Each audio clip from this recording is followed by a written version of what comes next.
Hello, everybody, and welcome to the 100-Year Real Estate Investor. We're your hosts, Jake and Gino, and this is the show dedicated to long-term personal financial engineering. Gino, how's it going? Jake, I'm doing great today, bro. How you doing? You know, I'm going to be talking about some child labor and working for $3.25 an hour, but that's later in the show. Today's guest is Teresa Kuhn, a respected wealth and retirement income strategist, financial educator, best-selling author, and business owner. She's also co-founder of the 100-Year Real Estate Investor and has helped clients with the dual asset strategy for over 20 years. So without further ado, Teresa, how's it going? Hey, it's going great. Happy to be here. We are happy to have you here because I know you have a story about investing in a tree farm utilizing the dual asset strategy. And before the show, we were talking, I cut my teeth in a tree farm. Okay, that was my first job on the books. Okay, I think I was about 14 or 15 years old, and it was paying $3.25 an hour. So is that what attracted you to investing in a tree farm? Was it the cheap labor, or is there something else to it? It's a true story, folks. Is that where you learned your hustle from?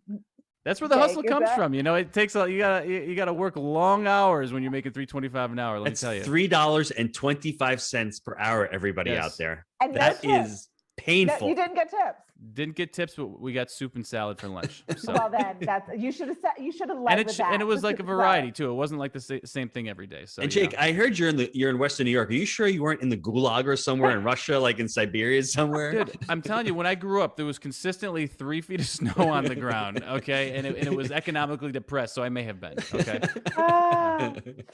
You know what, guys? I absolutely love self-made men. And I think today I'm on the show with two self-made men. You got that. That's right. where you started, Jake. Look where you are. Now I'm wearing a pink shirt. The farmer would have been disappointed. Both of you are wearing pink shirts. Did you coordinate that? We did not. No, first time for everything, on the top right? of the stack today. So. She's funny. So the tree farm story, it's a great story, and it's a great example of how we use the dual asset strategy, right? But in this regard, actually, I'll say it's like a triple asset strategy, because we really got 3 assets for the price of 1. You want to hear about it? Of I course. would love to. It's super cool. Okay. So, you know, real estate comes in many different flavors, right? You've got multifamily, you've got, well, we all know, right? You know, hard money lending, duplexes, apartment building, like there's a bazillion different ways to invest in real estate. And guess what? Tree farms are a form of investing in real estate, one that most people don't really think about. But what do you get when you buy a tree farm or you buy land that you grow trees on?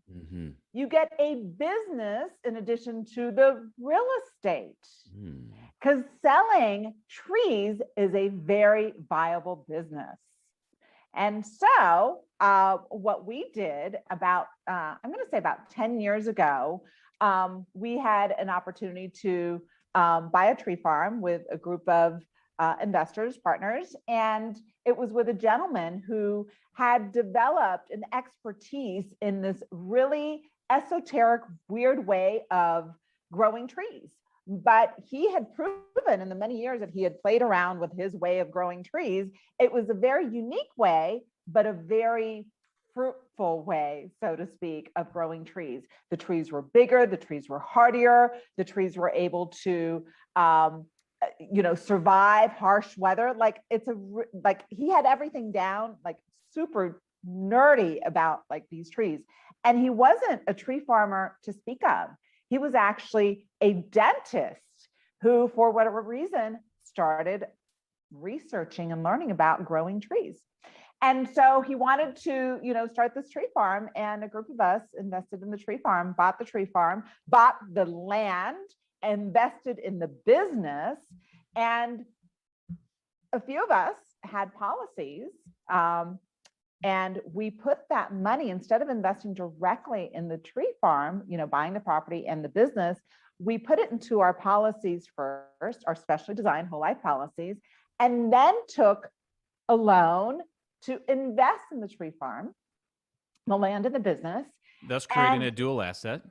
It's actually the 3 assets, right? Because we bought the land, we also invested in the business, and we put the money into the policy that is the business. Triple right? threat. So triple threat right there. And So let's fast forward to 10 years. We're getting these really beautiful checks every single month. Just found out those checks are going to go up. And is this for lumber? Are these for lumber? No, they're landscaping trees. Landscaping. Oh, I was going to say, because I guess you get some checks coming in with the lumber prices these days, right? Unbelievable. The amount of appreciation in the land itself, the appreciation in the business. There is a lot of money in landscaping. So you guys were like growing arborvitaes and things like that? Just yes, that you would use, like, when you've got your home and you want to landscape. Yeah. Cool. Yeah. It's a tremendous business. And they don't need to grow as big because every probably 2 years are cutting them and pulling them out, right? No, they don't. No, they don't. How fast? There's a cycle between 2 and 4 years, depending on the type of tree.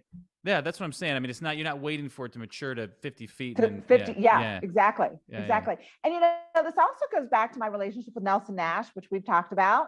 I probably wouldn't have had the mindset of investing in trees if I hadn't had exposure to forestry and long-term thinking and, Nelson's background. And so it's just so amazing how all these different experiences and people that come in our life and our mentors, they shape and inform decisions that we make in the future, which is why we talk about the dual asset strategy so much and the 100-year mindset so much, because we want people to be informed in their actions. Think about the long-term consequences, the long-term objectives of their actions. Mm-hmm. And a relationship I had with Nelson Nash that started over 20 years ago, and he talked about trees. I didn't know anything about trees, right? And here comes this opportunities with trees, and I'm like, that's a great business. I'm in, and I get it's going to take some time to see a profit, but I'm in it for the long haul. And here we are. And it's a legacy business. My son will inherit that business. And his children can. I mean, it is a long-term business. So that leads me to this question. I mean, you've painted the picture so beautifully. You've made the analogy, but can you really make that analogy for everybody of how, the whole life policy is to the tree farm? You just said the legacy. That's what the whole life policy will give you, the long-term thinking, the long-term outlook. What that analogy, can you go into that analogy a little bit deeper? Sure. And I hope I touch on what it is that you want me to talk about. When you start a policy, just like when you start a business, like you start the tree farm, when you start investing in real estate, when you start plant investing the seed, in 2 to 4 years, you get the tree, right? Yes. You're planting a seed. Yeah. Mm-hmm. And your seeds are dollars in the policy. And yes, in the early years, you don't have a return. You don't have as much as what you've put in. In the later years, just like our checks that we're getting from the tree farm, there's nothing we could do to stop those checks, right? Even if the business burns, we've got insurance to cover the business, right? Mm-hmm. So once you plant those seeds and you water it and you feed it and you love on it and you have objectives for it to be there for the long term, it can't help but serve you and love on you. And it's not just about us, it's about my son and his children and that generational wealth that's being created. It's also, how cool is it for a child? And when we bought the farm, he was with us. We went out and looked at it. It was a family thing. How cool for him to know, you know what? I could own a farm. My parents are buying a tree farm. I can do this in my life. I could do that in my life, just like you guys are doing with your kids in multifamily, right? You're taking them on the properties. Look what we've built in terms of a real estate empire. Yeah, but Teresa, you had some HGTV stuff going there. You could have been Joanna Gaines, running through the trees with your kids. That's attractive to people. Coming up to like an apartment building, they go, "Okay, Jake, you had the HGTV moment there with your kid for a second. Teresa, you could have sold that. You just didn't have a film crew. That's right. Let me ask you though. A lot of people listening to the show, they want to have that long-term mindset. What finally did it do for you to say, I need to stop thinking about transactionally and start thinking long-term, start adopting the dual asset strategy for myself, because I see other people doing it. What was it in your life? I mean, you said you touched upon Nelson Nash, but anything else in your life that, man, this long-term thing, I just have to put myself into that long-term. Well, I've got to tell you, I think my mother had a big influence in me in that regard, from a health perspective and from a skin perspective. I'm 57 years old. When you meet me, you don't know I'm that age, but I started taking care of my health and my age and my skin very, very young. I grew up in Miami where it's super hot, right? And so my mother talked to me about, when you're older, when you're my age, you want to have good skin. You got to take care of it when you're younger, right? So I think, and I'm also wired to think of, if I take an action, there are going to be consequences. And what are the first, second, third, fourth, fifth order consequences to my actions? So very young, I was thinking long term. When I met Nelson, he was completely aligned with how I was thinking. He just used different words and different concepts to think long term. So really 100-year mindset is not just about the dual asset strategy or real estate or finance or investments. It's about every area of your life, from your health, from your skin, from your relationships, from your children, from your grandchildren, great-great-grandchildren that you have no idea who they are, right? You may never meet them. It encompasses every area of your life, Hey, gang, here's the thing. If you don't want to take it from Teresa, Blackstone, okay, world's most successful real estate investment company, John Gray from Blackstone was asked a very similar question. His response was, invest in assets that you can understand and hold for the long term.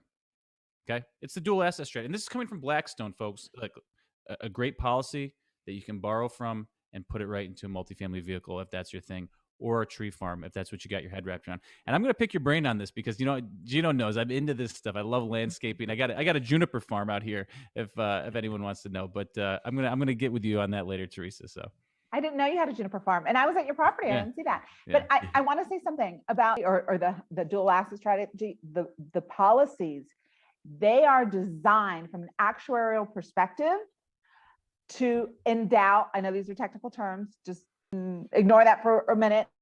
To 121 years of age, they are designed with 100 years in mind, or 121 years of age. It endows. So it's right in line with everything that we're talking about. Love that. Wonderful. G-Dad, wrap us up here. Wow.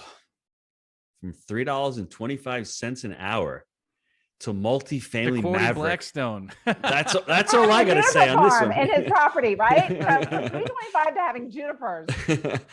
I always learn something new when I'm on these calls with Teresa. It really is all about the long-term mindset. It really is about investing in assets and investing for the long term. I want everyone to think of themselves as a farmer. Both my parents are immigrants. My dad would always have these farming analogies. You got to plant the seed. You have to water the seed. You have to pray to God that the hail doesn't destroy the seed. Then you got to weed it. Then you got to stake the tomatoes and you got to let them grow. It's a lot of work. It's a lot of work on the front end, and you have to have faith. And you have to be guided by people who know what they're doing. That's why the real estate the professionals at the 100-year, they know how to design these policies. They know that they've had the results of the last 100 years plus with whole life. And I think if you're guided and you have that long-term mindset and you have focus on where you want to put your money to work, it's not just investing your money. You want to create assets for yourself and for your life. You're creating a living benefit and you're creating a death benefit with this all. You can have your cake and you can eat it too. They're not mutually exclusive. You can have investments and you can have whole life. They both fit into your life. So Jake, it's important. We keep hammering this, but I want everyone to know the success that we've had. The two salmon colored guys on this podcast right now. The only reason why we've been successful for the last 7 or 8 years is we've been committing, figuring it out, and thinking about the long term, not about the shiny object Staying syndrome. in our lane. And just continuing to grow and continuing to invest for the long term, not for next quarter, not even for next year, for the next 3 to 5 years. So don't make decisions based on an investment for tomorrow. Think about how it's going to impact you, your family, and your. And I can back up everything he's saying. We bought a ton of deals back in the 2013, whatever you want to say, for 30 a door. Guess what? We still own those deals. We bought them ourselves. You know how many guys out there buying them? Okay, we're going to syndicate it, and then they're running off to sell these things. Practice what you preach. You hold for the long term. You create real wealth. Gang, Teresa, Gino, thank you so much. This is awesome. Thanks, everybody. See you guys.